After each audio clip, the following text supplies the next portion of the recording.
I'm all alone on the podcast call. All right, I had some cheese. Cheese!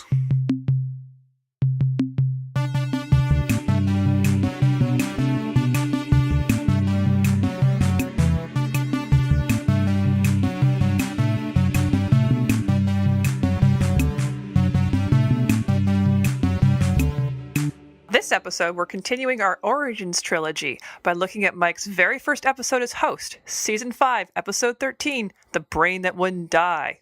But first, as always, follow-up. Now, we've got a letter from Patrick from Massachusetts who writes, "You were asking what a burning eye smells like, and I distinctly remember when I got LASIK, I smelled the same sweet metallic odor that happens when the dentist drills into a tooth when doing a cavity filling. But we did a little digging, and we found something on a website called USA Eyes that described not a sickly sweet smell, although I do know what he's talking about, because there's that weird odor / taste thing when you have any kind of work done on your tooths. Yes. But it's described that because it's not like an actual hot laser, there's still the cells put off an odor that smells exactly like burning flesh, which just leaves another question: what does burning flesh smell like then? When we read Patrick's message, I actually started to remember there was probably a smell of just like hot metal somewhere, but that's probably the closest, and I don't remember the smell of burning flesh. Because but again, maybe I wouldn't know it to smell it. Maybe do you think it smells like a cooked chicken? Like maybe a patty on the barbecue? We do supposedly taste like pork, hence long pig. Ugh, don't even use that awful word. I don't want to reveal too much about myself, but my FetLife profile name is Long Pig. Oh, God. It's actually a picture of James Cromwell. It says they'll do Long Pig. Stop it! But yes, if you know what burning flesh smells like, please write in. I think that'll be our first actual tweet that we received from Larry King. Yeah. Many years ago with Shirley MacLaine, I enjoyed a meal I later found out was the remains of Monty Clift. Hashtag it's my 2 cents. If we ever get any attention from Larry King, I think that we'll have to end the podcast because we'll never be able to get better than that. I hope we end up on Larry King now, and he looks at both of us and goes, "So what the hell's a podcast?" Oh, wait, there's one more thing. Sean from Ann Arbor, Michigan has pledged $1 to my Untitled Crawling Eye Remake 2017 project. Oh. This is the most successful GoFundMe I've ever been a part of. Now, I have yet to receive the actual dollar because I'm not sure how Twitter fund transfers work. Maybe I'll receive this exclusively in Bitcoin. I don't know. But I'm excited. I've been working on a script day and night, which I have, of course, been writing in parchment paper. And we've even got a few titles. What do you think of this? So, if you want to go for a classy kind of you don't want to reveal what the movie's about, you can call it The Beholders, or you could try to connect with with what the kids are always talking about, technology, and you call it Oculus. I'm sure that hasn't been used. And lastly, you could make an acronym out of it, and so it would be part of a weird Cloverfield marketing campaign. What does it mean? You have SET, set. Of course, this later is revealed to be an acronym for Scary Eye Town. So this is coming out of nowhere, but all of this eye discussion made me think of one of my most memorable cultural moments with an eye. Do you remember the Jon Stewart show that was on very briefly before he got the Daily Show? Oh, this is where your satellite TV puts you at an advantage, because I've only heard of it. Well, yes. He had this one bit out of nowhere where this giant eye comes to talk to him. It's actually just a green screen of an eye through a door, and the eye convinces him to eat his eye juice. Oh God! And then Jon Stewart says, "That's some good eye juice," and for some reason that has kept with me for a couple decades. That's amazing. It's funny. I would not think of the comedy stylings of Jon Stewart to ever enter the realm of nightmarish, but there you go. Hey, do you have any podcast juice, by the way? I don't know if you mentioned it. Oh, today I got up super early, so I'm already feeling adjusted. So I'm just going with some self-made Soda Stream bubbles, just to perk things up a bit. Effervescent, you know. That is where I guess for the first time she was going to be on the other foot, because I have some podcast fluid here. It's one of those whiskey cans that has the Coke already in it. So it's a Jack and Coke, but it's like off-brand Coke, I guess. Whiskey and cola. We'll see how that goes. Oh, there we go. It's 9 a.m. On that note, should we finally talk about this dumb movie? Sure. This time we watched Season 5, Episode 13, The Brain That Wouldn't Die. Dr. Bill Courtner is a promising young surgeon of about 45 years of age whose dad doesn't approve of his unconventional techniques. Courtner's brilliance with a scalpel is no match for his reckless driving, which causes an accident that separates Jan, his fiancée, from her head. Courtner takes Jan's head in his blazer and absconds with it to his private murder mutilation cabin. Turns out Courtner's been a sociopath even before the movie began. Courtner and his assistant Kurt have performed numerous experiments on stolen body parts. Kurt's been the guinea pig for some of them, leaving the beleaguered assistant with a left arm that can kindly be described as decorative. The two bandage Jan's head and stick her in a casserole dish filled with juice that brings heads back to life. Jan's throat is sore from having her head ripped off, but her words are unmistakable. Let me die. Let me die. And if you misheard her, don't rewind the film. You'll be hearing that phrase at least 40 more times before the credits. Courtner thinks Jan's being a flibberty-gibbet with her pleas for euthanasia and focuses on giving her a new body as a honeymoon present.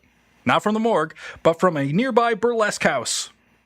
Courtner almost makes off with a dancer best described as no-name brand Mae West, but a brunette co-worker intrudes on them, and a burlesque fight immediately breaks out. Courtner weasels away from the battle of the scantily clad, and the camera pans over the club's cat wallpaper. There's also a man's voice meowing on the soundtrack to hammer home the point that, yes, this is a cat fight. Back at Death Cabin, seems Kurt and Courtner, alternative rock's greatest couple, have a literal monster in their closet. Their experiments create a giant with problem skin and a cone head. Jan and the monster communicate despite limitations. She by rasping, he by banging on the closet door in Morse code. Knock twice if I'm not the first. The two become fast friends due to their shared interests, like making fun of Kurt. These monster pals pull a prank on the lowly assistant, where Jan distracts Kurt long enough to forget to lock a tiny latch on the closet door. Then the monster rips his good arm off. Meanwhile, at a sexy photo shoot, Courtner reconnects with Doris, a model disfigured by a jealous ex-lover. He woos Doris with a promise that he can remove a deep facial scar from her person. The doctor's not lying, but he doesn't tell her his plan is to cut her head off, toss it in the dumpster outside Denny's, and graft Jan's head onto Doris's body. Returning to the murder cabin, Dr. Courtner slips Doris a Mickey and disposes of Kurt's body. 3 things prevent Courtner from decapitating Doris: a pan, a Jan, a plan. She commands the monster to burst out of the closet. The monster bites Courtner's neck, sets the lab on fire, and leaves both Jan and her now ex-fiancé to burn to death. Stumbling up the stairs, the monster spots Doris, takes her in his arms, and leaves Cabin Frankenstein. Back in the lab, Jan gives us these final words. I told you to let me die. Freeze frame on Jan, executive producer credits pop up, studio audience laughs and applauds. The end. Meanwhile, there's lots of excitement in the host segments as Mike gets introduced to his new job. In the prologue, Mike Nelson explains that the bots have been putting him through an intense training regime to get ready for the experiments. He gets on Crow's bad side by accidentally calling him Tom. Thanks, Tom. That's Crow. I'm Tom. Right. In the invention exchange, Mike introduces the gutter bumper chute, which attaches a gutter system to an umbrella so the water doesn't fall on your shoes. The bots are impressed. Meanwhile, Dr. Forrester presents the Dream Buster, which uses a high-pitched noise to burst the balloons of unsuspecting innocence. In segment 2, Mike excavates into the Satellite of Love's bowels in an effort to get control of the satellite's inertial guidance systems. Instead, he accidentally cuts the not cheese compressor tube. In segment 3, Mike gets the bots to design hats for Jan. Gypsy makes a crown roast hat to create the illusion of height. In segment 4, the bots coax Mike into sharing an embarrassing story. It's up to you, of course. You'll feel better. You think so? I know so, Mike. He does, describing a charity walk that results in the young, sweet, shy little Mike walking home for 8 miles with wet pants. And then he cried. The bots are not very empathetic about it. And in the final segment, Jan visits the Satellite of Love and talks about her life after the movie. She proves to be a good sport about head jokes, until Mike makes comments about making her own gravy. Meanwhile, Forrester attempts to remove Frank's head with a chainsaw. Oh well, here we go again. I've always been split about this episode. I could always tell if I really liked an episode if I saved the tape, because I had limited video cassette tapes back in the day, and this one did not make it into the save file. The riffs are great. Mike has a strong start, but this movie is a slog. Yeah, I really love this episode, but this is also one of the very first ones I ever saw, because it was one of the first 3 Rhino releases, so I've seen this a million times. So we were talking about this before, and I think you used the best descriptor for this movie: miserably sleazy. Yeah, this is a hard one to watch in a way. It's odd. I don't know what to make of this movie, and we'll get into that later. How did you find watching that? What is the experience like when you have something that is both funny but awful? This is an extremely unpleasant movie that nonetheless elicits laughs from both its treatment on the show and in its own incompetence, I think. Yeah, well, I mean, I think we can safely say the MST3K crew are at the top of their game, and the transition to Mike does not seem to have slowed them down at all or made things awkward. But the movie is really unpleasant, and it's funny, and part of it is because of the sexploitation, using this kind of portentous sci-fi wrapping in order to just ogle at ladies' bodies. This isn't the first time we've seen this. Obviously, Ed Wood does it too, where you are trying to have your cake and eat it too, and this is something that they had to do in the 50s because of the Hays Code. According to the Hays Code, you could have more gratuitous scenes if depending on how the subject matter was treated. So if the people who are acting badly get punished at the end, or there's just a tone of you shouldn't do this, then it was more acceptable. So you definitely get this with Ed Wood, where he is absolutely luxuriating in the sleaze, but at the same time just everyone's waggling their finger at it.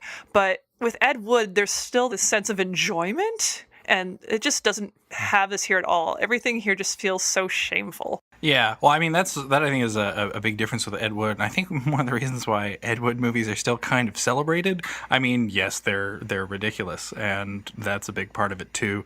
But Ed Wood's not going to frown on anybody's enjoyment of anything. Ed Wood is very comfortable with what he likes sexually, it seems. That's the impression that I get watching his movies, and as such, that judgment is there almost as just because it's mandatory, I would think. That's the only reason that's there in his movies, and doesn't seem to reflect his actual values. This movie, I don't know.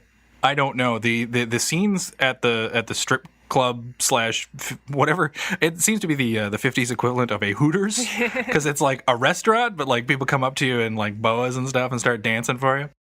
No human being would be aroused by the scenes in which Dr. Kortner is looking around for bodies and ends up at a strip club, and then when the 2 dancers start fighting. This is not sexy. Mm-hmm. And there's a big cut that I initially thought was just the print being in rough shape, but this seems to be excised, because there was a fair number of cuts to make this movie, to tone it down for audiences in '62 when it was released. And because during the struggle, if you watch the uncut version of the movie, which I unfortunately did, the things I do for this pod, that fight goes on for so long that the brunette burlesque dancer, because I don't even think she gets a name, but when the 2 of them are fighting, she is noticeably spilling out of her top. Okay. Yeah, it's pretty leery, and it did settle one thing for me, which I mentioned in the movie summary, that the cat wallpaper, there's a meow. Meow. Yeah, and I always assumed that was just a riff. I always just kind of assumed it's oh, that was somebody in the show. Watching the movie, it's like, no, that's just a weird touch that is there.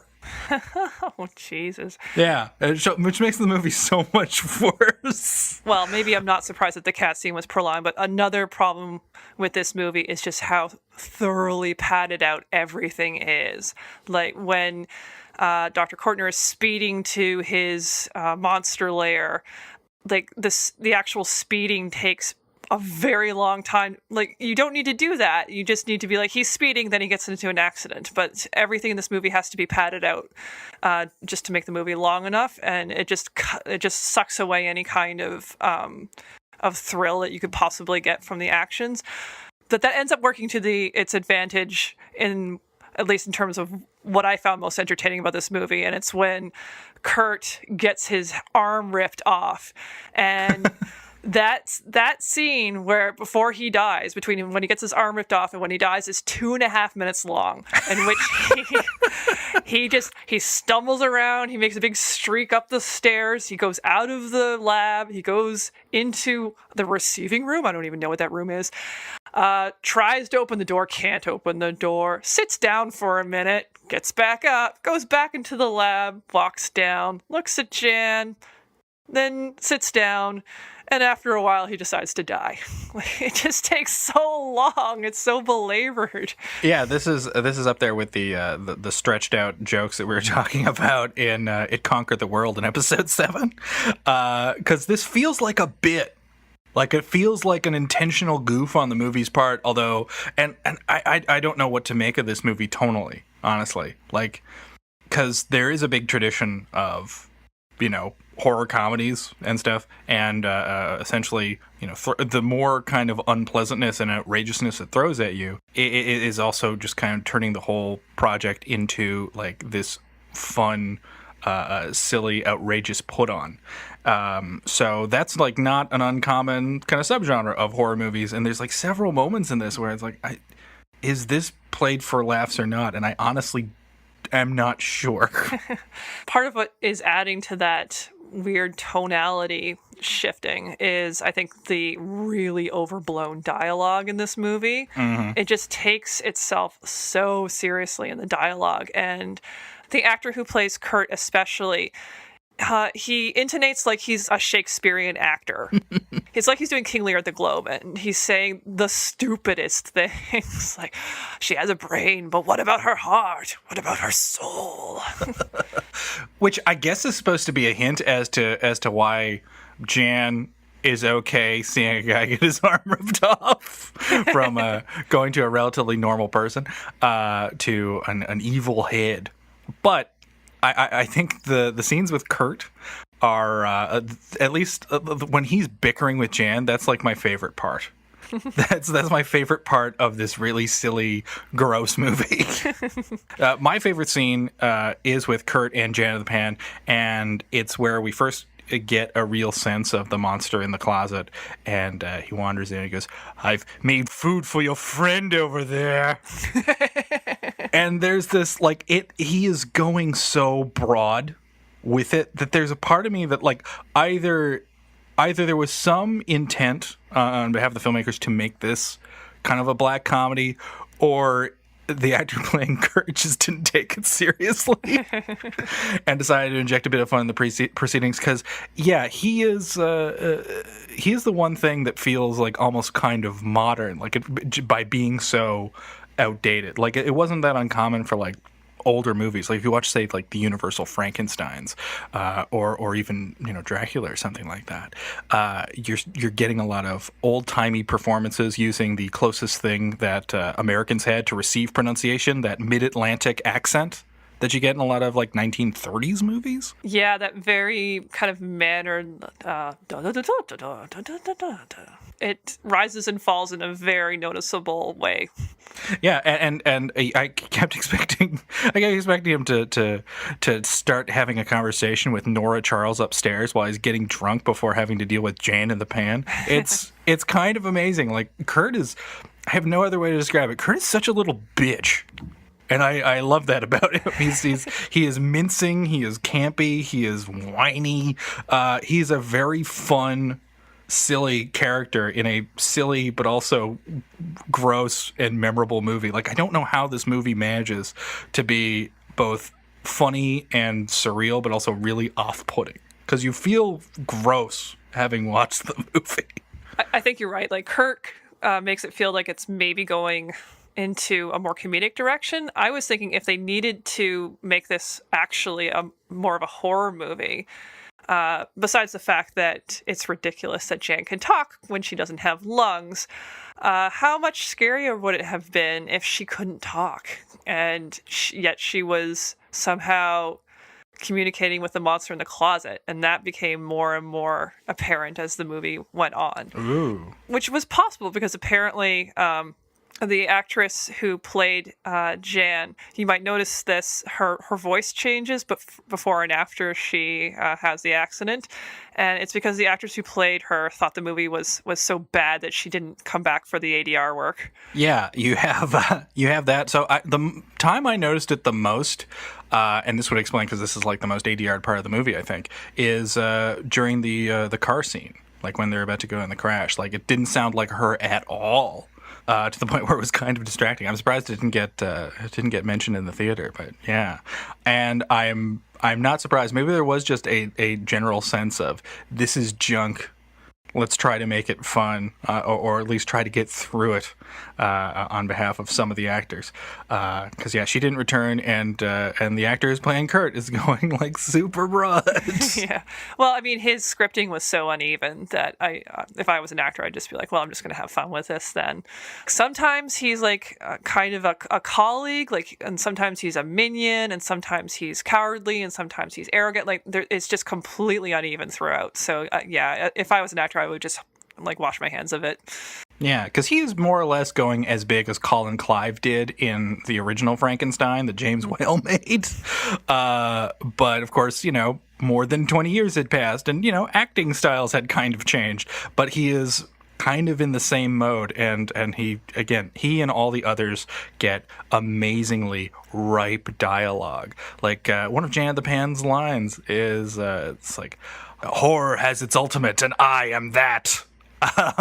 Or when Doris is like freaking out about how she hates men and doesn't trust men anymore, and she has something along the lines of like, yes, I've been taken on a ride by every man all the way. It's up there with like Faye Dunaway and Mommy Dearest. It's so big.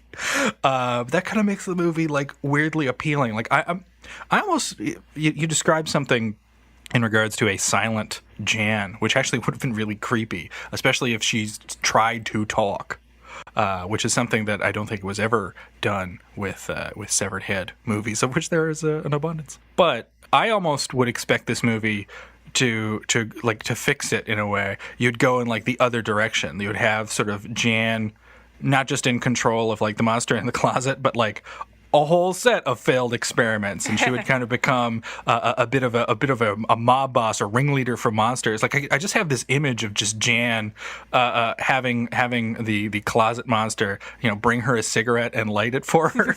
She just has like a monster dance crew. Yeah. Because there's something that's weird, is that for a movie this bad, it's memorable. Like, it stays with you, and it's got like a lot of images that I haven't forgotten, and I know some of that is due to rewatch, but it's like there's some weirdly vivid images in this, and some moments that are kind of stylish, and I can't tell if it's just like inexperienced filmmakers trying a thing, or some genuine bit of talent. I don't know, because like all those weird close-up shots of Dr. Kortner when he's these are commented on as him being in another dimension in the episode, are like fascinating and strange. Like, there's something downright David Lynchian about this at times. Yeah. And yeah, just Jan in her little saucepan is weirdly memorable. Like, she's burned in my brain. So technically, the character of Mike Nelson, played by former head writer for the show, Michael J. Nelson, was introduced in the previous episode, Mitchell, where he played a temp that, of course, the folks at Deep 13 did not like, and sent him into space as Joel's replacement when he escaped in a box of hand dingers. But they do a lot of work to introduce Mike as the new host in this episode. Yes, we get to watch Mike do what we never really saw Joel do. He gets used to his new situation. Yeah, because we don't get that, having watched both the Crawling Eye that we did for the podcast, but also like having seen the fairly recently released KTMA first episodes. Like that's never done either. We never get a sense of Joel getting used to his surroundings, because we open with him already having built bots and stuff, regardless of what first episode of his you're watching. And it's kind of interesting seeing this done for a number of reasons, because not only do we get a chance to kind of get to know Mike through a relatable situation, which is he would try to escape, but they do something kind of interesting by giving the bots more of the focus in the sketches. So with Joel, there was very much kind of like a creator and monster situation. The bots were his children in a lot of ways, and in this case the tables are somewhat turned, where Mike is the kind of naive, and the bots take full advantage of that. So they're supporting him, they're getting him ready, but they also play jokes on him and take advantage of his ignorance of the situation for kicks. Yeah, they're totally like razzing him. And then they essentially put him through like hazing. This is essentially a fraternity pledge with puppets. So what is interesting is, as at first, I think we see Mike as kind of a small town goofy farm boy who seems to be in over his head, but that personality doesn't stay there for very long. Already we start to see the kind of detached, slightly disdainful Mike coming out. I mean, he basically ends the final segment saying that this whole situation kind of bites. You know, guys, the whole situation, being stuck up here in space, forced to watch cheesy movies, interacting with other life forms, it kind of bites. Which, besides being a very 90s thing to say, is not something I could see Joel saying about his situation. Joel, I went back to see his introduction. He's just very cool with everything. He doesn't seem to be actively suffering, and Mike seems to resent the situation he's in a way that Joel never did, except for a few exceptions for particularly bad experiments. Joel's default reaction always seems to be like, oh, wow. And Mike's default reaction when we get to know the character a bit more seems to be a weary sigh. Yeah. But it was interesting. Yeah, they definitely try to emphasize Mike kind of as a kind of good-natured small-town Midwestern guy. And I think as the show went on, it's like he developed just what Joel has described as kind of like Midwestern passive aggressiveness, where there's like a really friendly, chipper kind of surface, but he's always got something to say, often just under his breath in the host segments, and that comes out more in the theater. And that's kind of what I think of when I think of Mike as a character. There's also resistance to the whole situation from pretty much the get-go. In the invention exchange, the Mads sign in, so they're calling in, and Mike's just like, we don't have to answer that right away. And he makes them sit. And it's a very petty thing to do, but at the same time, that's not something that Joel ever did. And Joel always played ball. And Mike, of course, doesn't play by the rules. That's maybe why I'd like him. He's the rebel. And what's interesting is that like this must have functioned, and surely Best Brains thought of it this way, not just to like introduce the fans to Mike, but maybe potentially introducing new viewers to the show. Because like The Brain That Wouldn't Die and MST3K the movie really focus on, what it's like to be trapped in space and kind of getting into Mike trying to escape and, or at the very least, outwit his captors. And that's something I guess that'll be a running theme in his time of the show, too, is that you often get, Mike getting revenge on Dr. F and Frank, which is not something that you usually saw like in the Joel segments. We also have an invention exchange, which is interesting because the invention exchange was basically a platform for Joel Hodgson to introduce, his talent for creating inventions out of nothing, which is essentially how you get the bots. Mike isn't that, and they do eventually just drop this. I think it actually says it in the Amazing Colossal Episode Guide that Mike is not a tinkerer, and this is not something that came naturally to him, so it was a bit that they eventually dropped. So I think it's interesting that they're setting him up as being surprisingly adept at it from the get-go. Like, the bots are surprised, like, oh, this is actually a good idea, as if Joel's ideas were cute, but they were never actually practical. Given that Joel's last invention was a Doctari stool, that makes sense. My favorite invention exchange. This is also part of like the slow streamlining of the show too, where like little bits of weirdness that are not central to the premise of just like you're in a theater, you're riffing a movie, get dropped. Like the invention exchange is dropped, and also the letters are eventually dropped by the time we move on to sci-fi. And of course, there is no letter segment in this episode because none of the letters are for Mike at this point, which I thought was a nice touch, actually. But it's interesting. Like a lot of the beats that are, I guess, important to the setup of the show are hammered home. You know, they really emphasize this is a guy in space and he has wacky robot pals. You get more of a focus on the bots in this episode, possibly like twofold. Like Mike Nelson's never been like the host or star of a show before, so they might want to keep him in the background a little bit. And also like it's a way to kind of like hold fans' hands through the transition, because this was really new territory and no one was sure if the show would continue on. Like this had never happened to the show at this point. It was a good idea to center the bots because at this point, Trace and Kevin are really, really good puppeteers. And that really struck home when Crow and Tom come into frame after Mike has introduced himself. And they're so dynamic and they're so, like, they instantly capture your attention. And you compare that to what they were doing in Joel's first episode, where they're just sitting there and just basically like background singers to Joel's solo, and it's really striking. And I think if Mike had not been as strong a frontman, that would have been fine because the bots were more than able to just pick up the slack for a while. I think the only time that the puppets move in The Crawling Eye is when Trace or Josh had to like kind of shift their sitting just for comfort, and the puppets move by accident. But yeah, all the stuff gets underlined in this episode. Like, we get an introduction to the whole idea. It's like, even past the theme song, this is a man, he's going to be forced to watch bad movies. It's an experiment. Dr. F calls him a lab rat several times as a taunt. And it kind of sets up everything, like in regards to a situation and the premise of the show. The only thing that I guess gets the short shrift is Frank, who is barely featured in the episode, but is at least given something really memorable to do. He's very good at hopscotch. Good job, Frank.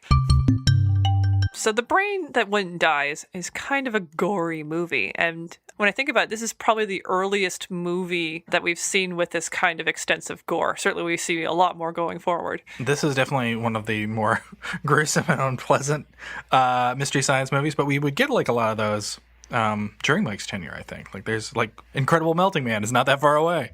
It's extremely melty. Yes. It's kind of like, have you ever kind of, you've brought a pizza home, but the box is like slid, and then you open it up and like kind of the pizza is folded and you peel it back and like there's cheese and sauce going everywhere? That's what the Incredible Melting Man is like. But this movie, yeah, a lot of people seem to think that it was like a ripoff of a number of other movies. And there's definitely like a big Frankenstein thing here. But Brain That Wouldn't Die is accused of ripping off, among other things, a German movie called The Head, which was about a head transplant and apparently features a dog head transplant. I haven't seen that one. But I have seen a few clips from it. And but also, more notably, a brilliant and beautiful movie called Les Yeux Sans Visage, or Eyes Without a Face, not to be confused with the Billy Idol song of the same name. But that was made in 1960, and this movie, despite being released in 62, was like filmed in 59 and just could not get released, probably because for 1959 and even for 62, really, this is a gross movie. Like, I'm pretty surprised by like what they got away with. Like that scene where Dr. Kortner's neck is bitten and his neck chunk is thrown to the ground is really unpleasant. Well, my understanding is this is kind of a transitional time for ratings. So the Hays Code was starting to be done away with. It just didn't have the power that it used to. So movies were pushing the envelope, but you didn't have the MPAA rating system to give you a sense of what you were in for when you went into it. So I can see when a movie goes this far, a lot of distributors would just think, this is like, how do I sell this to a general audience? Like the vast majority of people would not enjoy this, you know? Or at least they need to know what they're getting into before they enter the theater. And that is the advantage of the much maligned MPAA system, is that it tells you what you're going to get. I really wish that was all that it did. Because then that would have been fine. It would have allowed filmmakers a lot more freedom. Like, reading about battles with the MPAA is one of the most depressing things that I have ever done. It wasn't much better with the Hays Code. No, it was way worse with the Hays Code. But like, man, there's got to be something better than either of those two extremes. Right. You know, having filmmakers submit their movies like multiple times and then given like vague directions of, it's like, oh, if this was less intense, it'd be NC-17, or it would be going from NC-17 to R. But as it stands, I just can't help you out. In fact, there was one filmmaker who made a little movie called Frankenhooker. When he submitted his film, which has a plot extremely similar to Brain That Wouldn't Die, and it gets referenced in the episode, the MPAA called him up and it said, "Congratulations, you've got the first S rating." I said, "What does that mean?" And they go, "S is for shit," and hung up on him. So the MPAA was this private little organization that was more than happy to abuse its power Yeah. and bully small-time filmmakers, as in the case with Frankenhooker and Frankenhooker. Fun fact, please everyone rent Frankenhooker. It's very similar to this movie, except it's great. A scientist accidentally kills his fiancée while trying to rig up a superpowered lawnmower for his mother's birthday. And so he goes about trying to build a new body for his fiancée. He creates a thing called super crack, which he distributes to prostitutes in the New York area, which causes them to explode, and he just collects the body parts. Oh, no. A pimp named Zorro comes after him, and complications ensue. But yeah, do you have much experience watching these like weird horror comedies that kind of like took, I guess, like even some of the imagery from Brain That Wouldn't Die? Because a movie like Reanimator definitely owes a lot to Brain That Wouldn't Die, because it features a severed head villain who talks in a raspy voice despite not having lungs, or at least not lungs attached to him. I have not. I think the reason for that is I don't tend to enjoy like gore as in just like straightforward horror genre. I do like horror movies, but I tend to gravitate towards psychological horror, like The Shining or the others, that kind of feel, atmospheric horror. But after this, I'm actually thinking maybe I need to check out comedy gore a little bit more. Just because, I mean, when it's done in a comedic vein, I can see how the grotesqueries of the body can actually be very entertaining.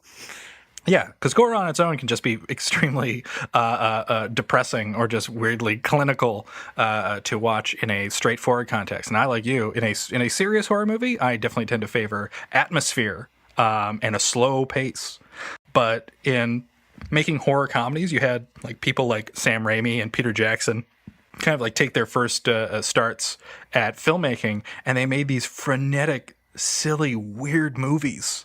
And I tell you, there's no better remedy for those terrible Hobbit movies that are overlong and overstuffed and kind of hard to follow than watching a little movie called Brain Dead, aka Dead Alive, in which a man has to take care of a number of zombies that have come into his care because his mother falls under a zombie influence from a monkey bite. Yeah, I would say I probably avoided gore because, especially with what we had in the early 2000s with Saw, I don't understand how you can, I haven't watched it admittedly, but I don't understand how you can enjoy that unless like there's just sadism there, right? I've heard people try to defend the Saw movies as actually it's all about, you know, really these people who didn't love their lives are forced to realize how much life is precious. I'm like, well, no, this is just, to me, a platform to enjoy other people's suffering. I don't really see how that can be enjoyed. I'm not saying you can't, but it's not something that I understand. Well, Beth, as a diehard horror fan, let me tell you that the Saw movies are terrible. Okay. and you know, I can understand if people, because I think some people do approach that as a black comedy. Like if people are just appreciating the absurdity of the violence, like people are put into like insane, silly traps, then I don't mind that. It's when people see these movies, like the Saw movies, as having grand moral statements that I get like a little upset, because Saw is just a poor man's Seven. That's all that it is. And because it is a poor man's $5 Seven, they made a bunch of sequels to it. But it really just comes down to actor Tobin Bell giving a raspy voiceover while someone wakes up in a Marilyn Manson video. And, a tape recorder starts playing. It's like, hello, I want to play a game. If you notice, I've handcuffed your wiener to your butt. And you have 5 seconds to think about your life, and you might be able to find a key before, I don't know, a bomb goes off. It's just that, but it's like 7 movies of upcoming 8 movies of that. No, those aren't fun. Whereas like a lot of body horror comedies, like films made by Stuart Gordon, films made by Sam Raimi, films made by Peter Jackson, those are delightful and weird and strange. Even they're loads of fun to watch. And if you watch Stuart Gordon movies, you'll be able to get your Deep Space Nine on, because most of them star Jeffrey Combs, who played every alien on Deep Space Nine that wasn't the main cast. And not to, shame people who actually like those things, but to me, it's just like I can't get over the human suffering that is going behind it, and maybe as a result, I'm missing something very entertaining. But I'm glad to hear that I was right in my instincts about those Saw movies. You can rest easy, knowing that you've spent your entire life never having seen all 7 Saw movies to date. Oh God! All right. Hey everybody, it's time for the Shallow 13. The Mads may have Deep 13, but we have Shallow 13. 13 quickfire facts and thoughts about the brain that wouldn't die. So go, Adam, go. To train for his role as new head person or host, the bots subject Mike to bad movies between Joel's departure and this episode. Servo references Beast of Yucca Flats, which Mike and the bots would riff next season, and Night of the Lepus, a movie where Rory Calhoun has to save the world from giant bunnies. The outfit that Frank is wearing in the Invention Exchange is based on Little Lord Fauntleroy, a main character of an 1886 novel written by Francis Hodgson Burnett, who also wrote The Secret Garden. Little Fauntleroy's crushed blue velvet suit and short pants with knee socks under black patent strap shoes was a phenomenally popular outfit for young boys well into the 20th century and became a symbol of childish, if slightly foppish, innocence. The sound Dr. F's invention makes is the same one as the red phone from the Zonal Organization for World Intelligence and Espionage, ZOWI, in Our Man Flint. A revised version of this sound effect is used as the title character's car phone noise in the Austin Powers movies. The MST3K poopy tape includes a flubbed version of segment 4 in which Mike loses track of his tragic story. While the crew is setting up the scene again, Crow/Trace extorts. Get to the part where you pee! Crow's riff when Doris is drugged I love this place! is a reference to Burger King's BKTV ads, the most annoying marketing campaign of my 90s youth. Mary Jo Peel notes in the Amazing Colossal Episode Guide that the beginning of the film reads, "The brain that wouldn't die." Well, at the end, it reads, "The head that wouldn't die." The original name of the movie was apparently The Black Door. And yet this movie had another alternate title, because during production, it was called I Was a Teenage Brain Surgeon. Wait, are these characters supposed to be teens? There appears to be a possibly comedic remake of the movie set for release in 2018. Good luck with that. The original script has a scene where a rat drank from the neck juice and attacked a defenseless Jan in the Pan. This scene was scrapped when the rat proved to be too uncooperative and adorable to take direction. The monster in the closet was played by Eddie Carmel, an Israeli circus performer who worked under the name The Jewish Giant. You absolutely need to check out the photo series of him by Deanne Arbus, which will be linked to in the show notes. Arbus is also name-checked in a riff during the striptease sequence. Welcome to the Diane Arbus Cafe. At one point, the two strippers, prostitutes, The two women of the night begin fighting over the doctor, and the blonde woman gets her hand ready to slap her rival. The camera cuts to a close-up of the second woman. It looks like she's slapped in the face, like actually slapped in the face, by someone off camera. And on closer inspection, that looks like a man's hand. If you need exactly one clip to sum up this movie's attitude towards women, this is it. A nude version of the photography/modeling scene was filmed for the European version of The Brain That Wouldn't Die. Say what you will about the movie's sleaziness, but the nudity makes this scene and the Mel Blankish photographer's horniness make a lot more sense. This clip will be in the show notes, but warning, it is obviously not safe for work. And that's time. Despite all appearances and all of his medical triumphs, my personal pet theory, and I know this is a controversial statement that may earn hate mail, but I don't think Dr. Bill Courtner is a very good doctor. No, but I mean, if he had been able to attach Jan's head to Doris's body, even though that is gross, that would have been amazing from a technical perspective. And we still apparently can't do head transplants, but around this time, there was a sense that it was an impending possibility. Yeah, although, as you mentioned, to this day, we're having trouble with head transplants, despite the proclamations of one Sergio Canavero, who is claiming that he's going to do a successful human head transplant at the end of this year. Oh, gosh. Yeah, that's not going to be fun because it's been, there's a great Stuff You Should Know podcast that goes into not only this issue, but just the history of head transplants in general. So we won't rehash too much of that here. But one of the side effects of having your head transplanted to a totally different body is that the disconnect in your mind of seeing your head on a completely different body will drive you insane. Is that considered like a certainty? Yeah.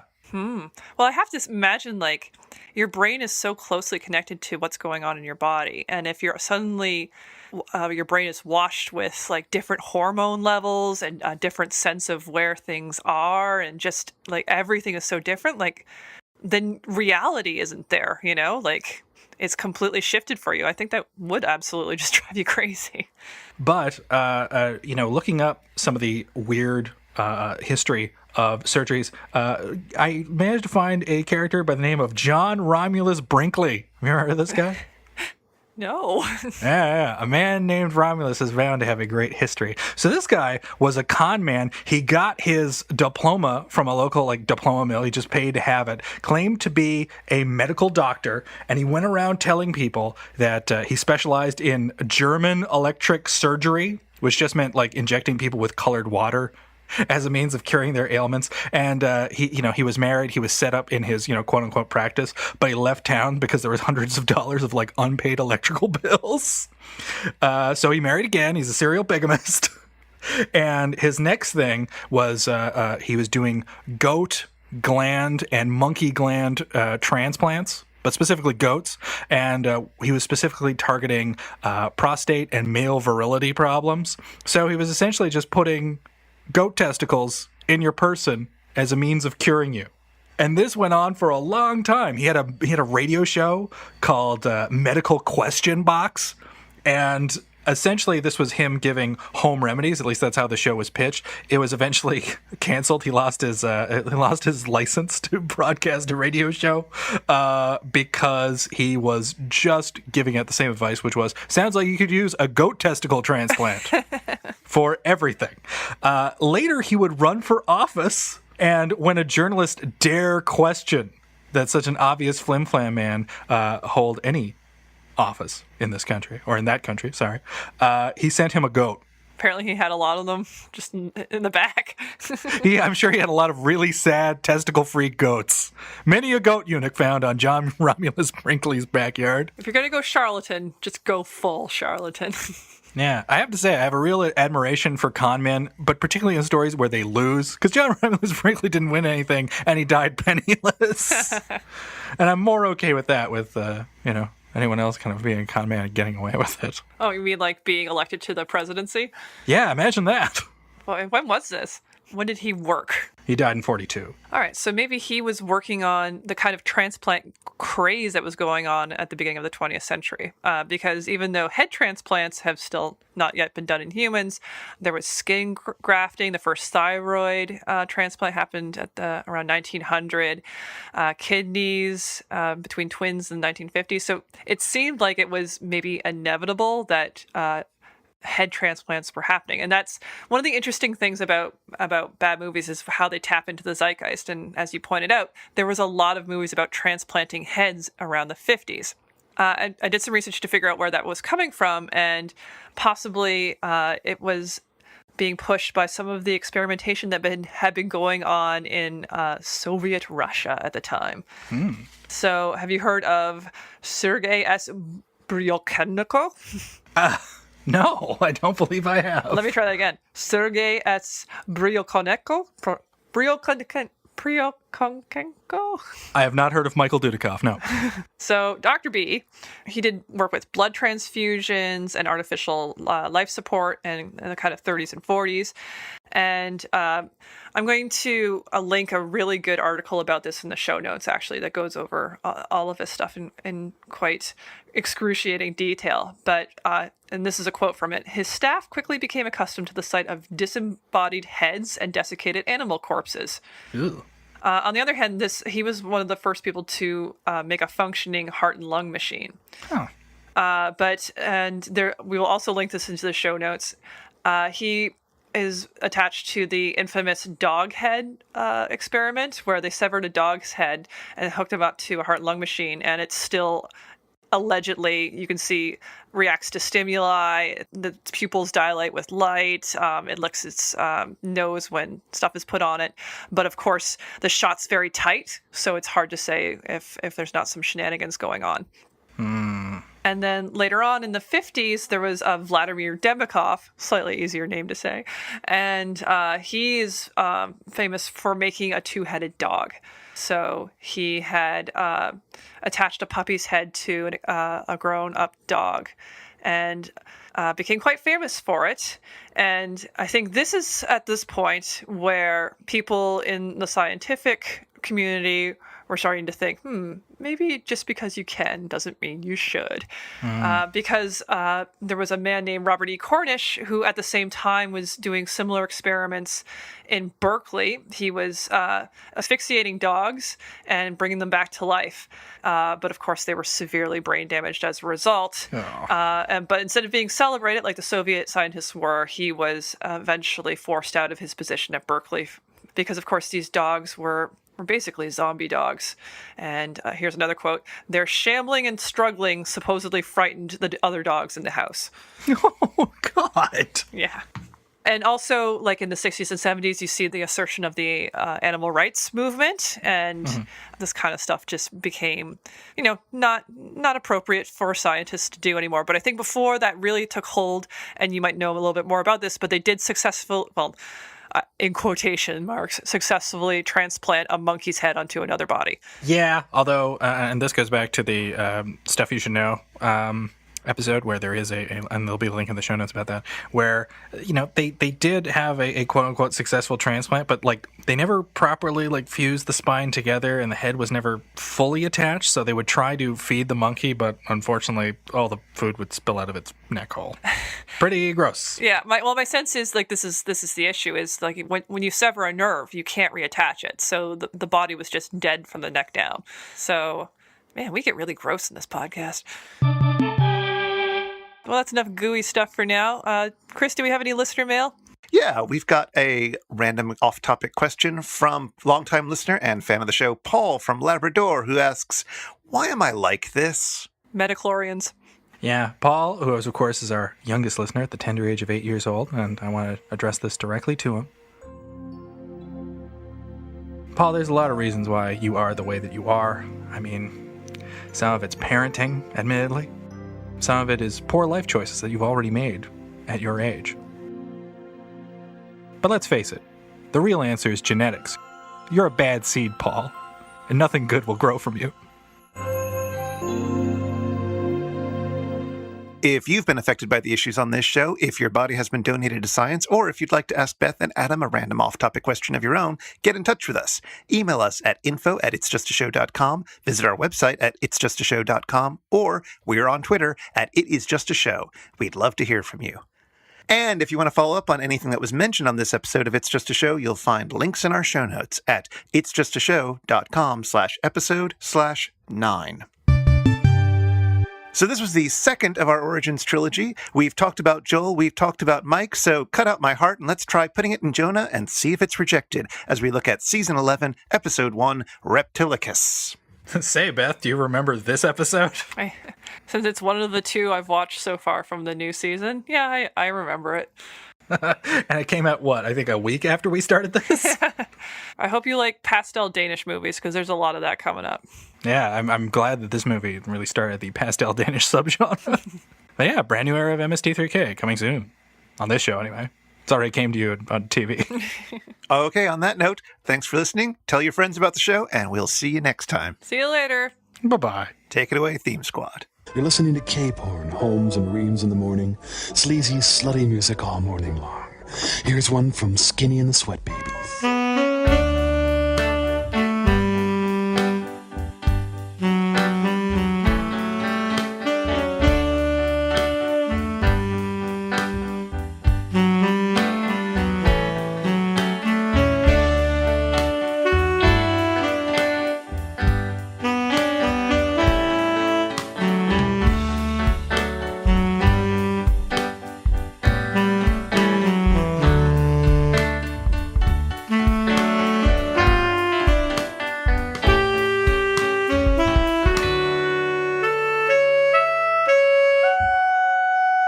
I love this place.